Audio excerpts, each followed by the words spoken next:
Alors voici le thème du discours de ce matin qui sera donné par notre frère Jean-Luc Baudinier. Le thème est le suivant, si nous voulons le noter: favorisons la paix dans un monde en colère. Favorisons la paix dans un monde en colère. Laissons la place au frère Jean-Luc Baudinier pour nous donner ce discours.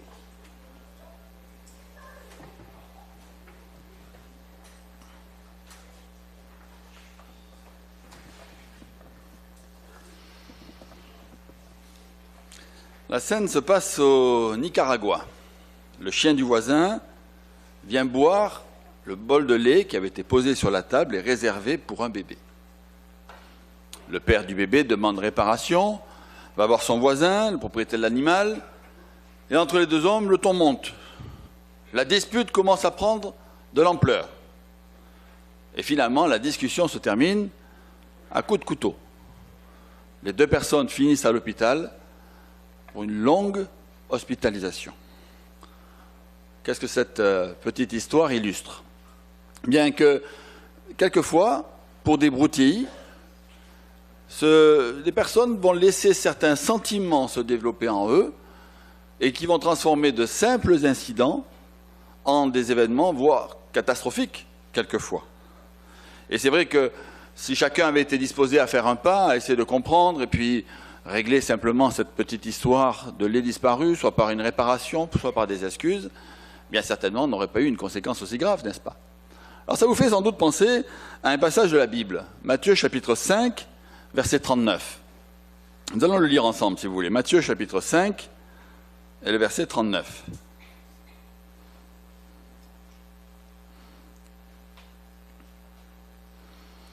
Jésus s'adresse ici à ses disciples et à la foule qui était là. Il dit: cependant, moi je vous dis, ne vous opposez pas à celui qui est méchant, mais qui te gifle sur la joue droite, tourne aussi vers lui l'autre joue. Alors ce principe est très connu par tout le monde, même ceux qui ne suivent pas la Bible. On dit tendre l'autre joue. Voilà, lorsqu'on est attaqué, agressé, insulté, ou on essaye de nous humilier. Mais qu'est-ce que cela veut dire exactement? Bien, Jésus, dans la suite de ces versets, va expliquer que ce n'est pas simplement une posture, c'est une façon de penser, c'est un état d'esprit, un mode de réflexion, qui est illustré par le titre de ce discours, « Favoriser la paix dans un monde en colère ». Effectivement, on peut dire que le monde actuellement est en colère. Les gens sont facilement en colère, n'est-ce pas? Alors, on n'est pas étonné si on étudie la Bible, parce que c'est vrai que de Timothée chapitre 3 annonçait cela, les hommes seraient donc remplis d'une colère, d'une violence de plus en plus forte. Et ces accès de colère conduiraient à des débordements, jusqu'à même des meurtres ou la criminalité. Alors certains vont dire, oui, mais dans ce monde en colère, quelle est ma solution? Bien, il va falloir que moi aussi, je sois capable de réagir avec autant de force que la manière dont j'ai été agressé. Souvent, on emploie ce terme, savoir se venger ou savoir résister à la colère. Donc c'est celui qui se mettra le plus fort en colère qui souvent aura gagné. Est-ce le point de vue qu'en tant que chrétiens nous voulons développer? Comment ne pas nous laisser dévorer par la colère? On reviendra sur cette expression, le sens du terme dévorer. Alors déjà on va décomposer en plusieurs points. Premièrement, en tant que chrétiens, quelle est d'abord notre conviction? Pourquoi nous allons ne pas nous laisser dévorer, manger par la colère ou les accès de colère? Bien déjà, premier point, parce que nous savons, nous en avons la certitude, qu'il viendra un jour où toute forme d'injustice sera détruite. Cette conviction, cet espoir, nous permet déjà non pas de gérer ou de traiter un événement ponctuel, mais de déjà voir au-delà de cet événement le résultat final. Donc la justice nous sera rendue. Comment on le sait? Bien, la promesse de Psaume 37, versets 10 et 11, est très claire à ce sujet. C'est un passage là aussi que l'on connaît bien, mais on peut le reprendre. Psaume 37, versets 10 et verset 11.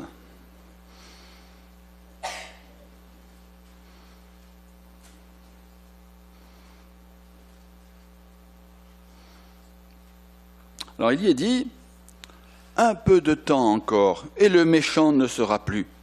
Oui, tu examineras son lieu, il ne sera pas. Mais les humbles posséderont la terre. Et vraiment, ils se délecteront de l'abondance de la paix. » C'est une belle promesse, n'est-ce pas? Ce serait tellement merveilleux si déjà, dès maintenant, on pouvait profiter de cette abondance de la paix. Malheureusement, on a dit, ce n'est pas le cas.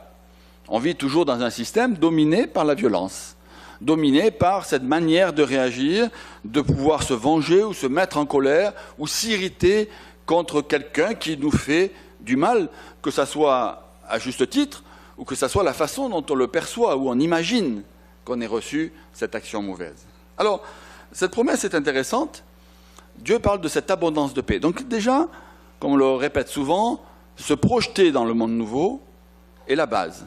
Cela nous aidera à supporter les événements injustes. Maintenant, pour comprendre le deuxième point, il va être intéressant de raisonner un peu sur le terme colère. Je suis en colère. Alors un enfant le dit facilement, mais de plus en plus d'adultes le disent aussi facilement. On est en colère, on est irrité, on est énervé. Et des fois, quand on dit « je suis stressé », c'est qu'on est en colère, en fait. Hein, c'est la vérité. Alors, qu'est-ce que c'est que la colère? Bien, la colère, le terme hébreu qui est employé dans la Bible, c'est le terme « af ». Alors, « af », littéralement, ça signifie quoi? Le nez, les narines. Celui qui est en colère, il gonfle ses narines. C'est un trait physique. Voilà. Donc, quand on exprime une colère ou qu'on sent la moutarde nous monter au nez, une expression employée, c'est qu'on commence à laisser des sentiments prendre place. Un autre sens de ce terme est celui-ci, c'est la chaleur, la fureur. Quand on s'excite, on s'énerve, la chaleur est montée, hein, on bouillonne. Donc, ces traits physiques ont permis de déterminer le caractère hébreu qui va désigner la colère. Mais en grec, c'est un autre sens qui est intéressant, c'est le terme kólé. Alors, kólé, ça désigne quoi? Tout simplement, ça désigne la bile. La bile, c'est la substance qui est produite par la vésicule biliaire, et on dit dans l'ancienne médecine que celui qui avait trop de bile, c'est celui qui était trop énervé. Et souvent, quand naturellement, on se stresse, on s'énerve, on produit trop de bile, ça produit des douleurs à l'estomac, ça peut produire des nausées, ça peut produire un état physique où l'on n'est pas bien. Donc la colère est associée ici à des phénomènes physiques où on n'est pas bien. Il y a un autre terme qui est souvent associé à cela, c'est la rancune. La rancune, c'est le terme qui a donné l'idée de la vengeance, ou la rancœur. Alors qu'est-ce que ça signifie littéralement la rancœur ou la rancune? Bien, c'est intéressant là aussi, quelquefois c'est intéressant de venir à la racine des mots. La rancune, ça vient du terme rance. Qu'est-ce que c'est quelque chose de rance? Ben, essayez, vous prenez un paquet de beurre et vous la laissez 2 semaines dehors. Alors pas du beurre en boîte, hein, du beurre qui peut tourner. Ou du lait et vous le laissez 2 semaines dehors. Et après vous le prenez et vous respirez. Avec plaisir? Non, l'odeur qui va s'en dégager, le sentiment qui va s'en dégager, quelque chose de rance, c'est quelque chose de tourné, de désagréable, qui est devenu quelque chose qu'on ne peut pas respirer. La rancœur est un sentiment qui va se développer, la racine du mot le dit, qui va au fond de nous devenir irrespirable. Quelqu'un qui vit avec de la rancune devient avoir une vie irrespirable, ingérable. Alors comment cela peut nous aider? Bien, parce que la Bible, elle, va nous aider à convaincre notre esprit de ne pas tomber dans ces pièges de la colère ou de la rancœur ou de la rancune. Alors on va voir rapidement quelques versets, si vous voulez. Romains chapitre 12, on va s'attarder un tout petit peu sur quelques versets. Romains chapitre 12, les versets 18 à 21.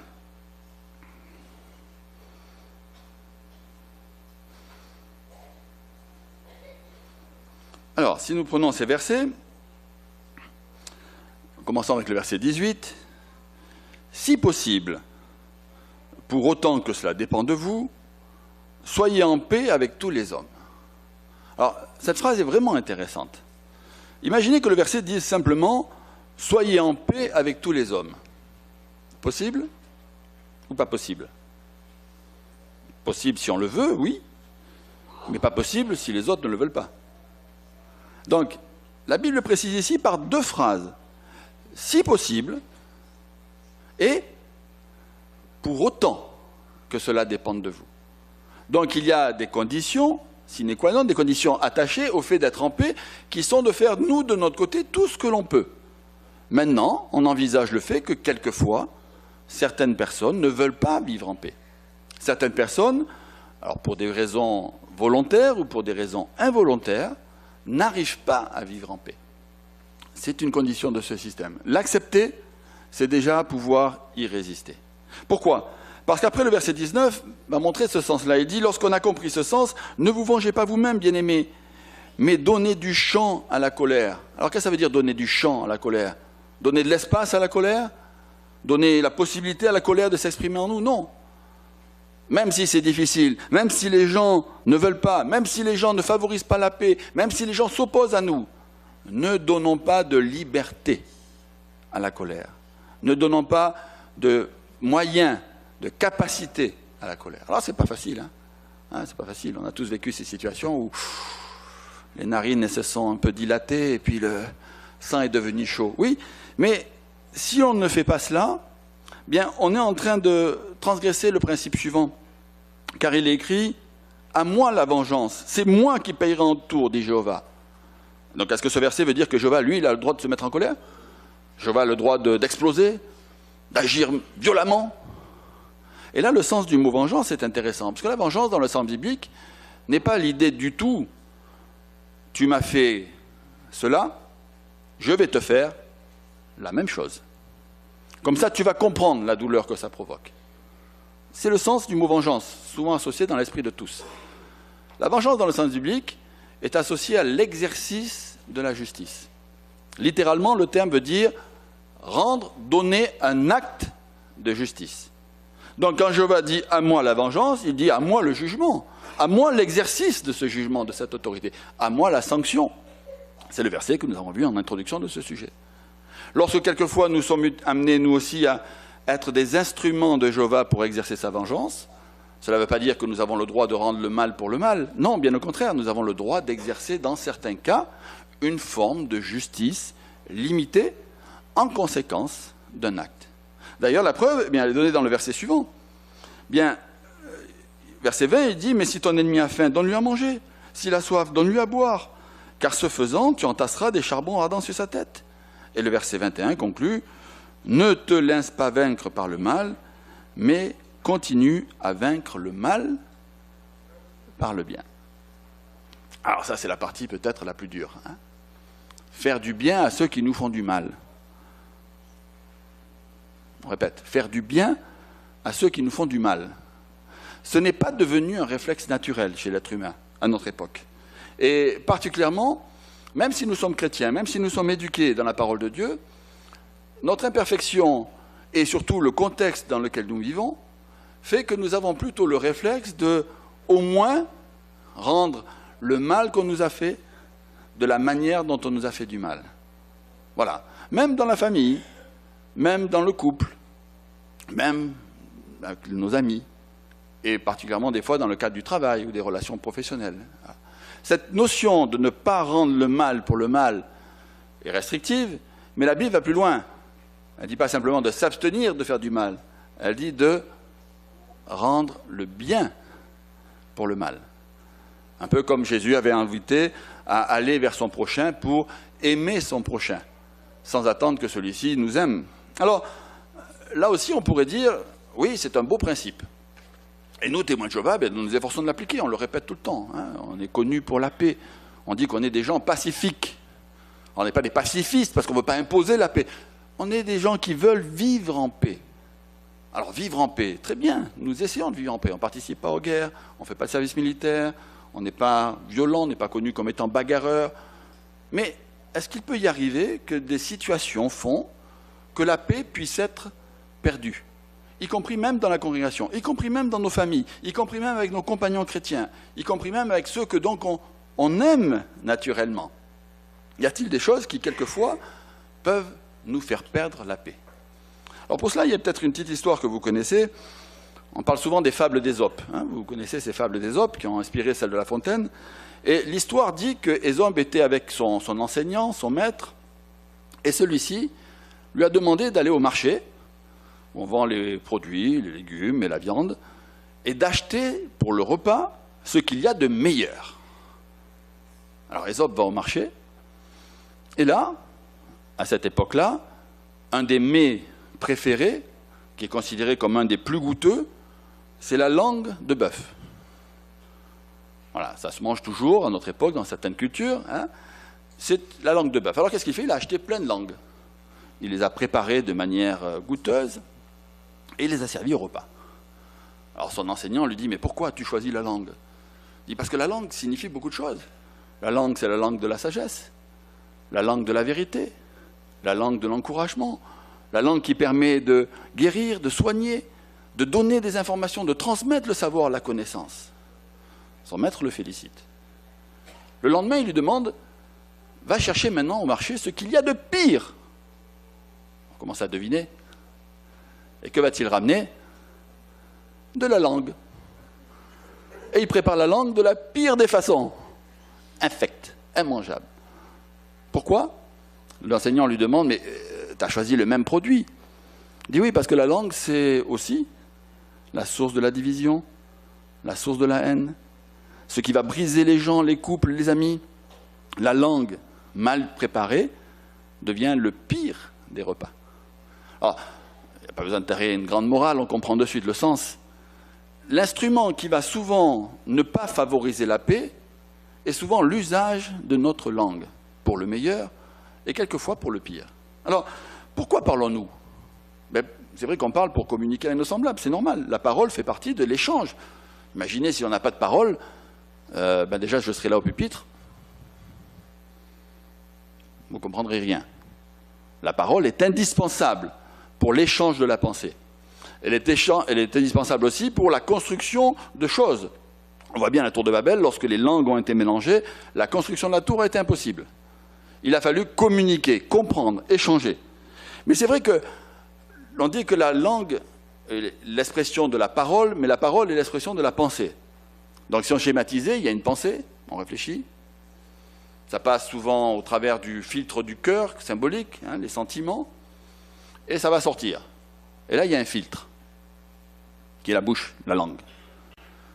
Et là, il y a un filtre, qui dit filtre, dit barrage. Normalement, il devrait y avoir au niveau de notre façon de nous exprimer quelque chose qui nous empêche de dire quelque chose que l'on sait être mauvais, ou que l'on sait être destructeur. Hein, la lettre de Jacques parle bien de ce filtre que la langue, cette image qui est donnée. Et donc, à partir de là, Jésus a bien donné dans ce Matthieu chapitre 15, verset 11, hein, on connaît ce passage, il dit « Ce n'est pas ce qui entre dans la bouche qui souille l'homme, mais ce qui sort de la bouche. C'est cela qui souille l'homme. » On connaît bien le passage aussi qui dit « De l'abondance du cœur, la bouche parle. » Voilà. Donc, on comprend bien cette image. La langue est donc le moyen de transmettre quelque chose, une pensée. Alors, imaginez que l'on ait la capacité de pouvoir écrire tout ce qu'un homme ou une femme, en général, va dire pendant 70 ans. Qu'est-ce que ça va représenter? 3640 volumes comme celui-ci, de 500 pages. Voilà. Si on mettait par écrit tout ce que l'on dit, en moyenne, alors il y en a plus ou moins bavards, hein, mais en moyenne, on va dire, ça serait 3640 livres comme ceci. Alors imaginez que ça existe, et qu'on soit capable de lire ce que nous-mêmes on dit. Est-ce qu'on se ferait peur quelquefois? Parce que peut-être si on avait l'occasion de se relire soi-même, est-ce qu'on serait surpris des choses que l'on dit, de l'usage qu'on a fait de notre langue, de la manière dont on a parlé, des choses que l'on a dites? Est-ce que c'était des choses dont on est fier? Est-ce que c'est des choses qui sont banales, sans intérêt? Ou est-ce que c'est des choses dont on a honte? Il est important de réfléchir à cela, n'est-ce pas? Parce que de tout temps, bien la Bible a clairement montré que si notre langue est laissée sans gouvernail, hein, Jacques le dit bien, c'est un bateau laissé à la dérive. Il va au gré des flots, il n'a pas de sens, il n'a pas d'idée. Et souvent, quand on a dit la langue est l'expression de la pensée, dans ce flot, c'est comme si au niveau de la langue, on a une sorte de démangeaison. On a envie de parler, on a envie de dire quelque chose, il y a quelque chose qui se passe, il y a quelque chose qu'on voit, il y a quelque chose qu'on nous dit. Ça sort ou ça ne sort pas? La démangeaison dans notre bouche va-t-elle faire qu'on va transmettre une pensée positive ou est-ce qu'on va transmettre une pensée négative? Alors là, il y a une autre petite image, vous la connaissez, elle est citée souvent, c'est l'image des tamis. C'est Socrate, hein, la légende dit que c'est Socrate qui a donné cela à un de ses disciples. Un de ses disciples, un jour, accourt vers lui, excité, vraiment. Maître, j'ai quelque chose vraiment à te dire, quelque chose d'important. Et là, Socrate va utiliser cette illustration pour lui donner un raisonnement.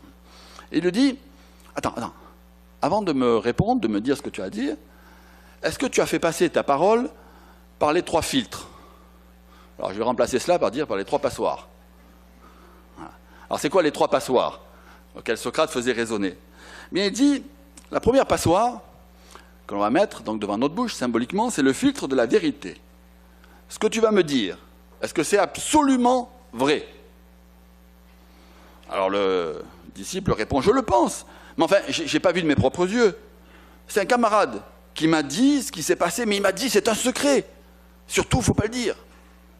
Alors Socrate répond, deuxième filtre, deuxième passoire, celle de la bonté. Est-ce que tu vas me dire quelque chose de bon? Est-ce que tu parles en bien de ton prochain? Pas précisément, c'est plutôt le contraire, dit le disciple. Okay. Troisième point, troisième filtre.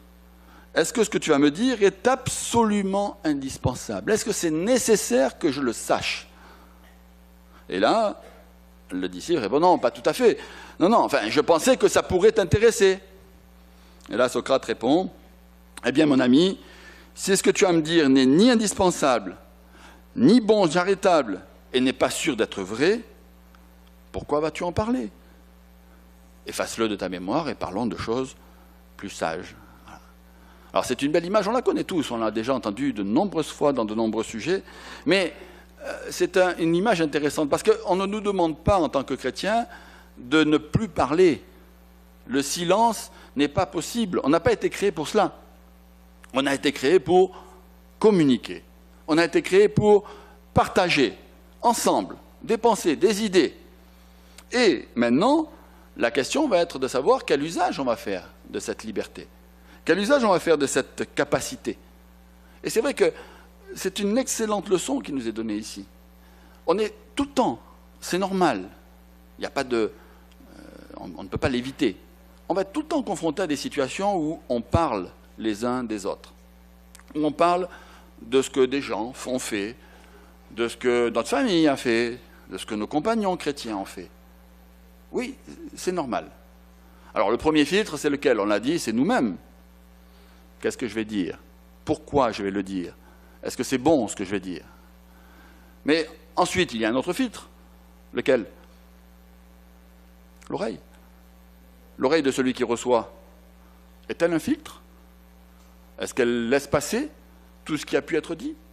Si l'un de nos compagnons a oublié un des filtres, est-ce que notre oreille ne filtre pas du tout? Rentre, et d'un coup on a une démangeaison extraordinaire. Il faut que nous aussi on en parle. Voilà. Ouais, le schéma, c'est ce que la Bible décrit. Ça devient une démangeaison irrépressible. Pourquoi? Parce qu'on a d'abord commencé par écouter. Si on avait filtré au niveau de notre oreille, la pensée aurait été rejetée. Il y a plein de démangeaisons, parce qu'il n'y a rien, il n'y a pas d'idée. Et il faut une capacité des fois forte pour lorsqu'on entend des choses négatives, être capable de les garder et de ne pas les répéter, ou être capable de répondre à ce moment-là par une pensée positive. Rendons le bien pour le mal. On entend quelque chose de mal, est-ce qu'on a cette force, cette capacité de rendre quelque chose de bien? Soit en disant gentiment à la personne, non, ça ne m'intéresse pas.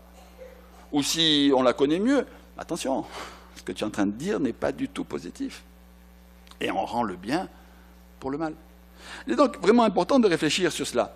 On connaît bien le passage de Éphésiens chapitre 4, versets 29 à 31.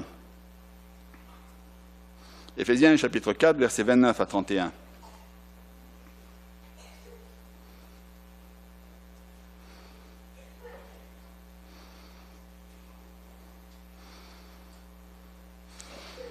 Il est dit qu'aucune parole pourrie ne sorte de votre bouche. Cette phrase est forte. Vous vous rappelez sans doute l'illustration qui était donnée dans une tour de garde. Le terme qui est traduit ici par parole pourrie, en réalité, c'est poisson pourri. Voilà. Donc si on sort des poissons pourris de notre bouche, nous, on en garde la trace. On en garde le goût. Donc, ne croyons pas que lorsqu'on se laisse aller à transmettre certaines choses négatives, on n'en subit pas nous-mêmes les conséquences. Mais le verset poursuit, mais quelques paroles qui soient bonnes pour bâtir quand il en est besoin, pour qu'elles communiquent à ceux qui l'entendent ce qui est favorable. Et notez bien le verset 30. De plus, n'attristez pas l'Esprit Saint de Dieu avec lequel vous avez été scellés pour un jour de libération par rançon. Oui, transmettre, ou retransmettre, ou dire des choses négatives sur nos compagnons chrétiens, mais sur tout le monde. Hein, il est parlé, on a vu tout à l'heure au début, même sur nos ennemis. Eh bien, nous sommes en train d'attrister l'Esprit Saint de Dieu. Qu'est-ce que ça veut dire, cette phrase? Alors, réfléchissons là aussi un tout petit peu. Quel est l'instrument qui va nous permettre, et on le verra notamment dans la tour de garde, ça serait une bonne liaison, de renouveler notre personnalité? Quelle est la force qui nous permet de changer? L'Esprit Saint de Dieu. Sans ça, on ne pourrait pas. Donc si quelqu'un, malgré les conseils, volontairement continue à ne pas vouloir se dépouiller de la vieille personnalité, il est en train de dire à l'Esprit Saint de Dieu, stop, n'agis pas, ça ne m'intéresse pas. Fais ce que tu veux avec les autres, mais pas avec moi. On est en train d'attrister l'Esprit Saint de Dieu. On est en train de dire à la rançon versée par Jésus, stop, ça ne m'intéresse pas. Jésus t'a donné ta vie pour qu'on soit changé, tu as donné pour qu'on ait une bonne conscience, non, ça ne m'intéresse pas. C'est fort comme verset, n'est-ce pas? Ça nous montre la gravité, l'importance de la chose. Et c'est pour cela qu'à partir de là, eh bien, il va falloir peut-être vraiment faire attention. Pourquoi? Parce que cet instrument qui est la langue, mal utilisée, est également un des instruments que Satan utilise en ce temps particulièrement de la fin, pour nous diviser, pour faire chuter, tomber les chrétiens. On l'a dit, le fait que le monde soit rempli de violence, c'est un des signes des derniers jours. Que le monde soit rempli de rancune, de rancœur, d'animosité, de propos durs, de propos mensongers, c'est un des signes des derniers jours. Allons-nous y participer? Allons-nous collaborer aux signes des derniers jours? Allons-nous prendre part à cet esprit de Satan dans ce monde? Non, non, ce n'est pas possible. Il va falloir donc résister. Alors peut-être vous allez dire, et c'est quelquefois le comportement que l'on peut avoir, parce que là notre cœur va agir, il va dire oui mais attends, je sais tout ça, je le fais, j'essaye vraiment, vraiment, vraiment. Mais des fois, il faut reconnaître tel frère ou telle sœur, pour le changer, il faut y aller, hein. C'est pas facile. Et sa vieille personnalité, deux tours de garde qu'on fera cette semaine, la semaine prochaine, on revient bien sur ces points, ben la vieille personnalité, il y a certains, ils ont du mal à l'enlever. Leur veste tachée ou leur manteau taché. Alors là, il y avait une autre illustration qui a déjà été utilisée dans les discours, mais qui est vraiment appropriée là aussi avec ce thème. Hein, c'est l'illustration et la fable du défi qu'il y a entre le soleil et le vent. Vous vous rappelez peut-être de cette image? Et tous les deux voulaient savoir qui était le plus fort. C'est particulièrement le vent qui contestait la puissance du soleil. Il dit, oui, toi c'est bien, tu chauffes, tu brilles, tu es tranquille. Moi, j'agis. Ma force, le vent, je bouge les choses, j'anime les choses. Et donc, un défi va se mettre en eux. Ils voient sur Terre un voyageur qui passe et qui est avec une grosse veste épaisse. Et le vent dit, fier de lui, ok, ce passager, le premier qui arrive à lui faire enlever sa veste, a gagné. Et on verra ainsi qui est le plus fort. Alors le soleil lui dit, bien, ok, vas-y, commence. Le vent se met à souffler. Quand le vent souffle et que vous avez froid, qu'est-ce que vous faites? Vous serrez la veste. Le vent va souffler de plus en plus fort, et plus le vent souffle fort, plus le voyageur, qu'est-ce qu'il fait? Il s'agrippe à sa veste, il se recroqueville, il la ferme de plus en plus. Le vent épuisé dit, écoute, c'est pas possible. Il est trop résistant. Toi, tu n'y arriveras pas non plus. Et le soleil, lui, bien, va commencer à chasser un peu les nuages, dégager un peu le vent, et commencer à apparaître un tout petit peu. Et les premiers rayons de lumière et de chaleur vont commencer à agir. Quand vous avez chaud, qu'est-ce que vous faites? Vous tirez votre veste. Et plus la chaleur va venir, plus le soleil va agir, plus le voyageur va avoir chaud, et plus il aura chaud, au bout d'un moment, qu'est-ce qu'il fait? Il enlève sa veste, et soit il continue à la porter, soit s'il fait vraiment chaud, il la jette et il s'en débarrasse. La vieille personnalité que l'on peut avoir dans ce monde, bien c'est souvent ça. Ce n'est pas par la force qu'on arrivera à l'enlever. Et Jéhovah l'a bien compris. Ce n'est pas la chaleur de la fureur de Jéhovah qui nous fait changer. C'est l'amour chaleureux de Jéhovah. C'est l'amour chaleureux de nos compagnons chrétiens qui nous fait nous retirer cette vieille personnalité. Alors oui, c'est vrai, quelquefois, bien, on peut avoir des difficultés, on peut avoir des choses qui peuvent nous irriter au plus haut point. Oui, oui. Quelquefois, on a même raison. Oui. Mais est-ce la peine d'en parler? Est-ce la peine de le répéter? Est-ce la peine de l'écouter? Et est-ce la peine de se mettre en colère? Bien certainement pas. Les quelques points que nous avons vus bien, nous permettent plutôt de nous projeter dans le monde où toute l'imperfection aura disparu. Quelle est cette perspective et cet espoir? Bien, en conclusion, on va prendre Psaume 37, verset 8 et verset 9. Psaume 37, versets 8 et 9.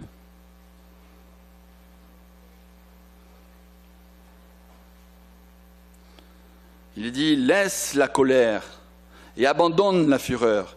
Ne t'échauffe pas seulement pour faire du mal, car les malfaiteurs seront retranchés, mais ceux qui espèrent en Jéhovah, ceux-là posséderont la paix et la terre. » Donc, que ce soit par nos actes ou nos paroles, bien, nous avons été encouragés ici, dans ce discours, à faire tout ce que nous pouvons pour favoriser la paix dans ce monde en colère. Merci.